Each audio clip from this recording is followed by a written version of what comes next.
according to Israel. Coincidentally or not, the incident happened the same day that Russia's defense minister, Sergei Shoigu, arrived in Israel for talks with Prime Minister Benjamin Netanyahu and Defense Minister Avigdor Lieberman. However, Southfront.org, a website that covers the Russian military and its intervention in the Syrian civil war, suggested a different story.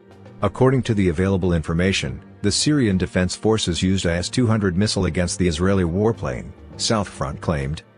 Southfront could not resist pointing out that a much-vaunted F-35 stealth fighter had been hit by a missile that dates back to the 1960s. This Soviet-made missile is the most advanced long-range anti-aircraft system operated by the Syrian military. Even in this case, it's old-fashioned in terms of modern warfare.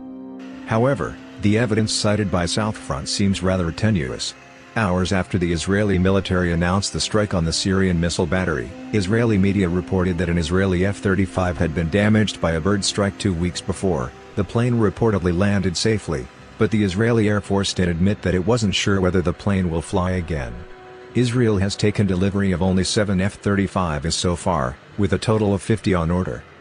The incident allegedly took place 2 weeks ago but was publicly reported only on October 16, Southfront noted. However, Israeli sources were not able to show a photo of the F-35 warplane after the bird collision. Southfront didn't explain why the Israeli Air Force would feel a need to release a photo of a damaged stealth aircraft.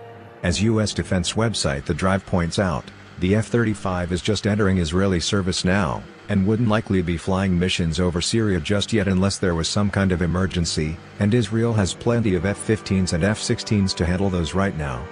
Nor is it optimized for the kind of photographic reconnaissance missions that Israel flies over Lebanon.